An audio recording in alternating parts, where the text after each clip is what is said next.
Notre invité est le deuxième vice-président du parti politique Nouvelle Vision, Fiagan Vidirakou. L'urgence sociale, le combat de la Nouvelle Vision. Fiagan Vidirakou, bonjour, vous allez bien? Oui, bonjour Michel, bonjour à tous les téléspectateurs de la New World, bonjour à toute la population togolaise. Je transmets également les salutations de mon président. Et Michel, oui, je vais bien en dehors des problèmes que nous connaissons dans notre pays. Je pense que on peut être en droit de dire que tout le monde va bien. Et ces problèmes n'agissent pas sur Nouvelle Vision? Non, ces problèmes agissent sur tout le monde. Cela s'entend. Hein. Tout le monde connaît les mêmes. Nous connaissons les mêmes problèmes dans ce pays, donc ça agit sur nous. Mais étant donné que nous sommes un parti politique et qui entend apporter des solutions, qui entend proposer ce qui pourrait sortir le peuple de la précarité, de la souffrance, alors même si ces problèmes agissent sur nous, nous devons être à même de contourner, de les surmonter pour pouvoir donner les résultats qu'il faut. Et donc c'est ce que nous faisons. Alors, le 10 octobre dernier, votre président, Dr Kojo Viton, avait publié une tribune dénonçant la crise sociale dans notre pays. On vous a vu sur tous les fronts. Dès lors, toutes vos sorties ont tourné autour de cette question. Quel état des lieux faites-vous aujourd'hui de la situation de l'urgence sociale dans votre pays, Sylvain? Oui, en réalité, je pense qu'on ne devrait même plus poser la question, on ne devrait même plus demander de faire un état des lieux, puisque la crise sociale, l'urgence sociale que nous vivons, nous y sommes, nous vivons ça. Donc, vous me demanderez peut-être de parler de ces Togolais, de ces près de 60% de Togolais qui vivent avec moins de 700 francs par jour et donc moins de 30 000 francs par mois. Vous me demanderez de parler de ce jeune Togolais qui vit à Saint-Cancé ou à Dapan, par exemple, qui vit avec moins de 300 francs par jour. Et là, je ne parle que des données officielles, des données du ministère de l'économie. Vous me parlerez peut-être de ces pourcentages de entre 22 et 24% de jeunes Togolais qui sont sous-employés. Vous me parlez de ces milliers et des milliers de Togolais qui sont dans la zone franche, qui sont sous-payés. Vous me parlerez de ces 3000 personnes qui ont été limogées sans autre forme de procès dernièrement au niveau de Meshamina. Vous me parlerez de 80 employés limogés par d'autres entreprises encore dans la même zone franche. Vous me demanderez de vous parler de ces jeunes Togolais dont on dit qui ont suivi leur formation à l'université de Lomé, à l'université de Kara, dans les universités privées de notre pays, mais qui n'ont rien trouvé à faire. Vous me demanderez de vous parler de ces jeunes, ces nombreux jeunes-là qui ont appris des métiers, mais qui n'ont même pas trouvé de quoi ouvrir un atelier, donc qui sont à la maison. Vous me demanderez de vous parler de ces milliers de jeunes qui sont au port, qui ont des diplômes, qui sont très bien formés, qui ont une compétence, mais qui sont au port, jouant le docker de temps à autre. Vous me parlerez donc de la population togolaise qui souffre ici et là. Vous me demanderez de vous parler également de Ornella Lane qui a perdu la vie en voulant mettre au monde. Elle a perdu la vie, son enfant aussi a perdu la vie. Les responsabilités aujourd'hui sont partagées entre le CHU Sylvanus Olympio et la clinique des Étoiles. Vous me parlerez de toutes ces victimes-là de la crise sociale dans votre pays. Non, Michel, pour dire la vérité, les populations togolaises végètent. Et ce n'est pas une théorie, c'est un fait. L'urgence sociale est là. Nous y sommes de plein pied, les deux pieds joints.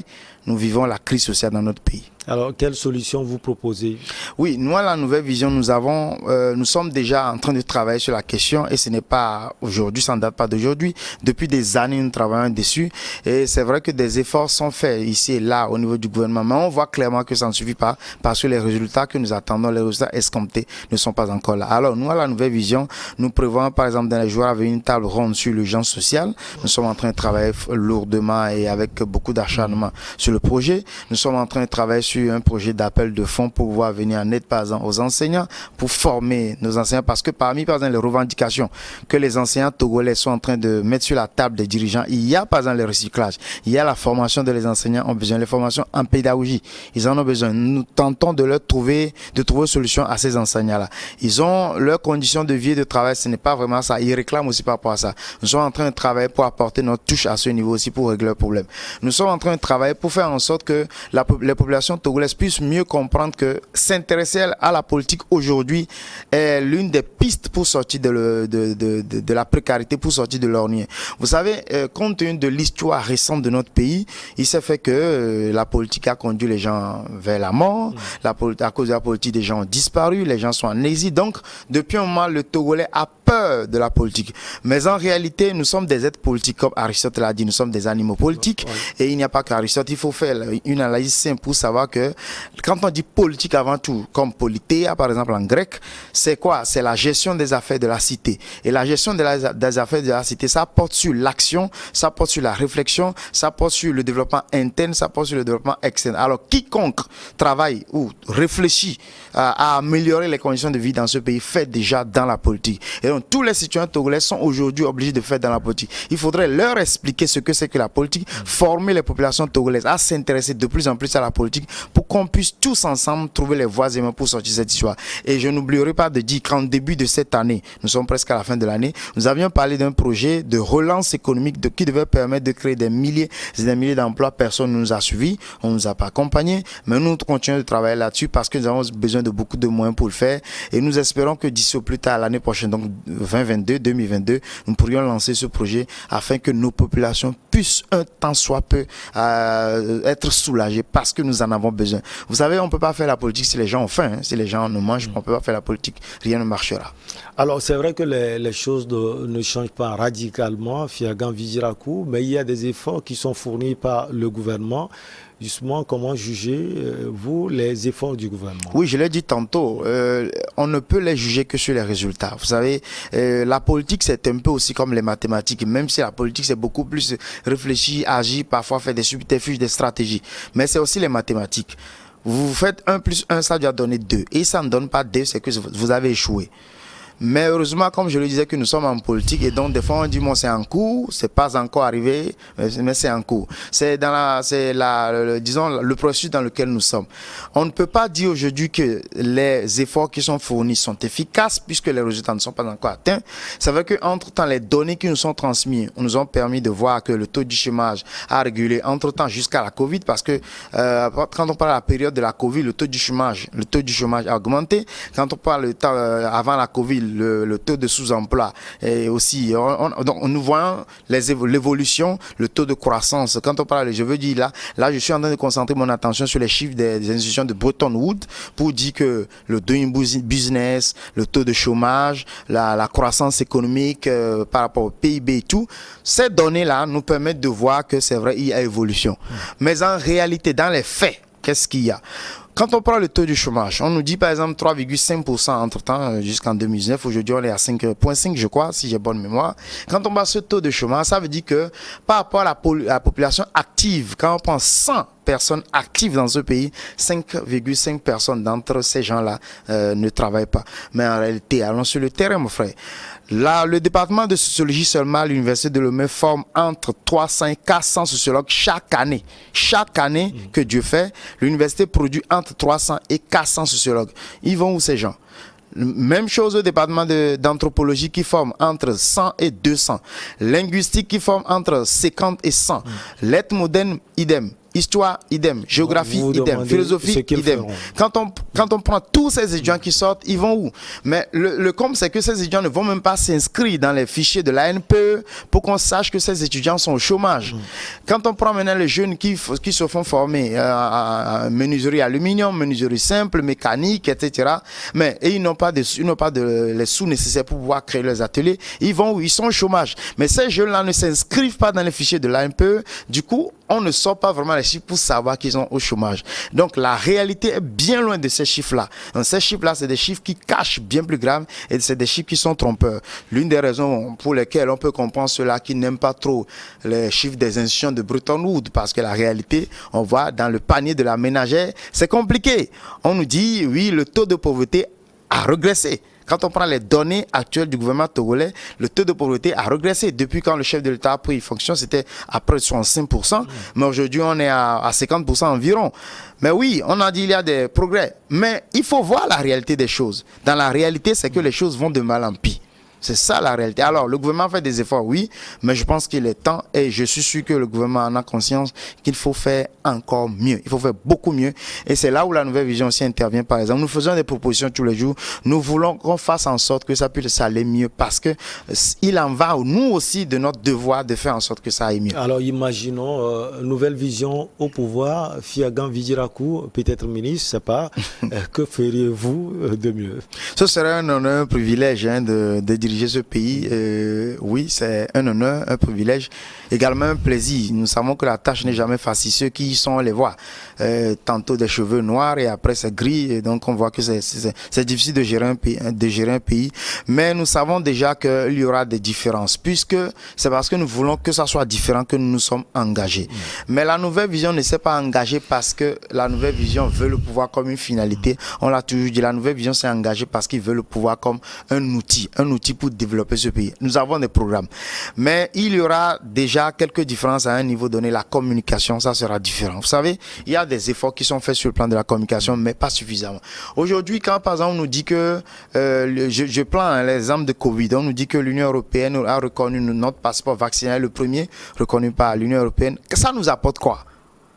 Ça nous apporte quoi concrètement?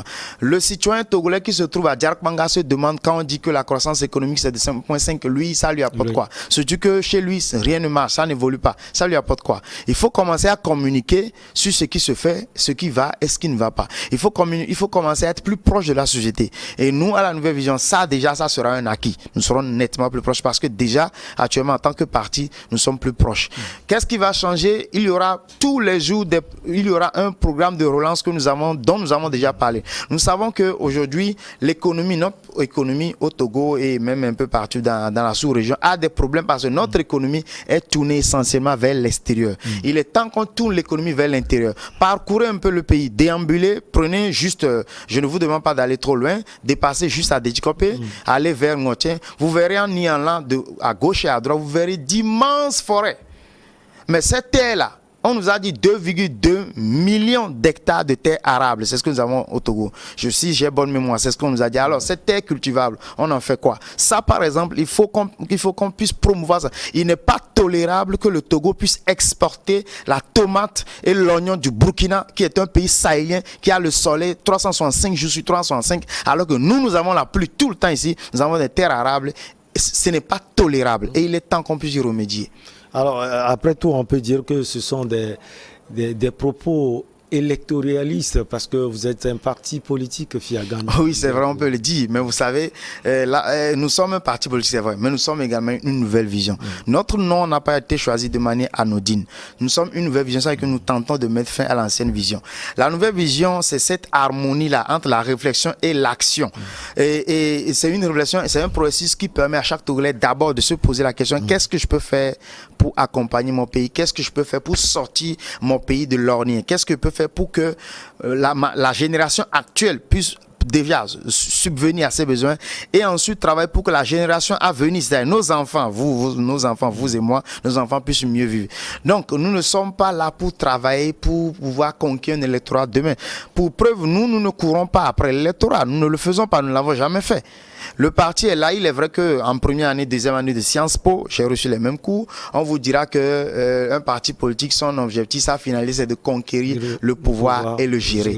Nous, ce n'est pas ça notre finalité. Notre finalité, je l'ai dit, c'est de prendre le pouvoir pour développer ce pays. C'est-à-dire, le pouvoir est pour nous un outil. Et il s'est révélé pour nous indispensable au moment où nous avons constaté que quand nous avons essayé sur le terrain tout ce qu'il fallait faire, ça n'a pas marché du moment où nous avions besoin de ce pouvoir. Il y a eu des programmes que nous avions qui étaient de très bons programmes qu'on aurait pu développer. On a formé des enseignants, on a formé des élèves, on a accordé des bourses d'études, on en a donné aux enseignants, on en a donné aux élèves, on a aidé des médecins, on a aidé des gens, des gens de tout secteur d'activité. Mais il manquait à un moment donné ce petit point-là qui est le pouvoir, pour pouvoir étaler, implémenter ces programmes-là partout. On en a eu besoin. Donc ce pouvoir s'est révélé pour nous indispensable à ce moment donné et c'est pourquoi nous sommes engagés en politique. Sinon, on était bien quand on était dans le social. On était même bien.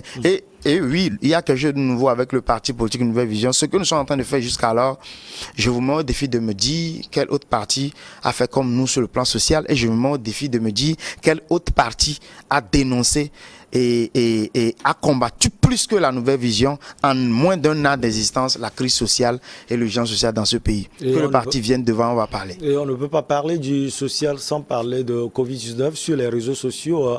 On voit les écrits des Togolais, on a l'impression que Covid-19 est seulement pour les Togolais. Vous avez également l'impression là? Je ne le dirais pas ainsi. Il y a l'urgence sanitaire aujourd'hui, mais avant l'urgence sanitaire, il y avait l'urgence sociale qui était là. Le Togolais avait faim.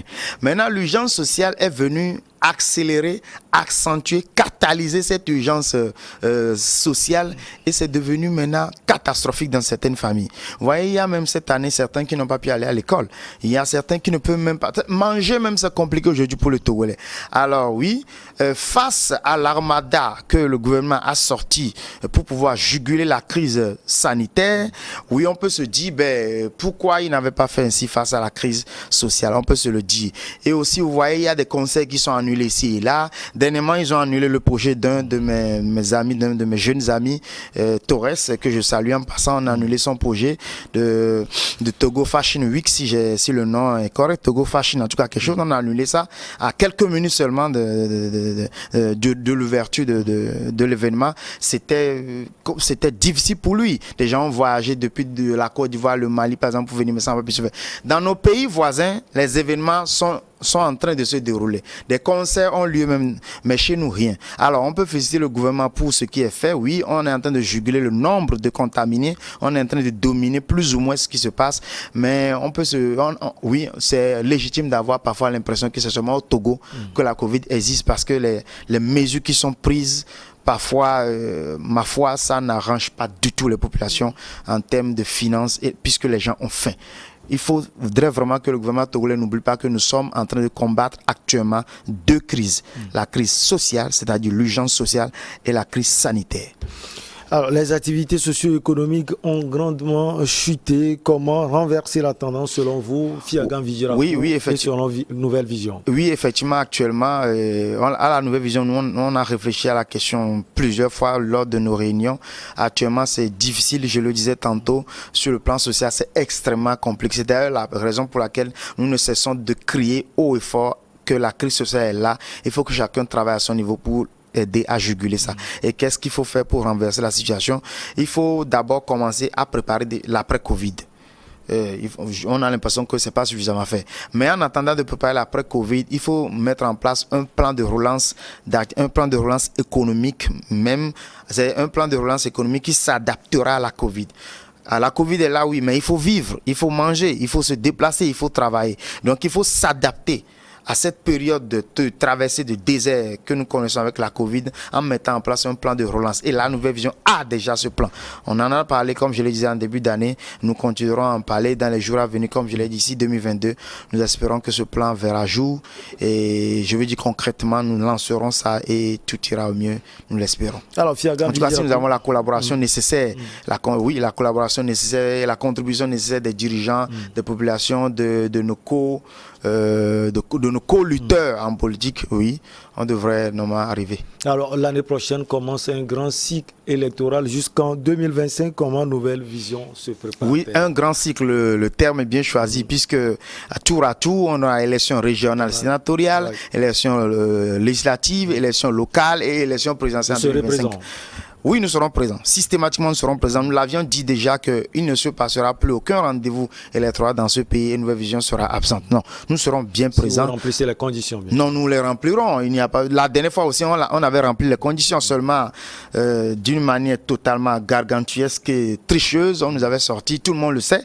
Tout le monde le sait. Même au sein du système, ils savent que nous avons été trichés. Mais point n'est besoin de revenir dessus. On doit regarder Oui, on doit regarder vers l'avant. Oui, les 4 élections à venir, Nouvelle Vision sera présente. Et Nouvelle Vision travaille aujourd'hui de plein pied sur cette affaire pour préparer ceux qui sont les futurs candidats chez nous, pour préparer ce leadership nouveau que nous revendiquons, que nous présentons pour que nous puissions être non seulement présents, mais aussi être efficaces et efficients quand il faut et comme il faut. Mais une fois encore, les élections, c'est important, oui.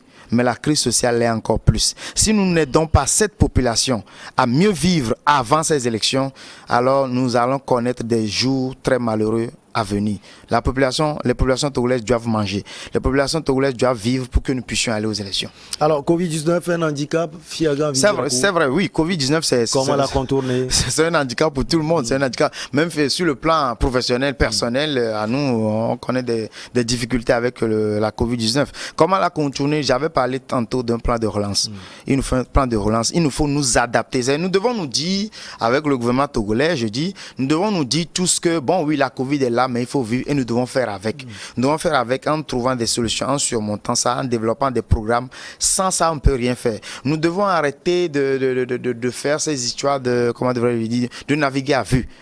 Il faut planifier des choses. Il faut planifier des choses, planifier des actions à mener pour que ça puisse évoluer. Mais sans cela, si on continue de naviguer à vue comme on est en train de le faire, ça va être très compliqué. Alors, c'est un plaisir. Et surtout, il faut écouter le peuple. Hein. C'est un plaisir pour nous de vous avoir sur ce plateau. Plaisir partagé. Oui, plaisir partagé. J'espère que j'ai répondu à vos attentes et aux attentes également de nos ambassadeurs de la Nouvelle Vision.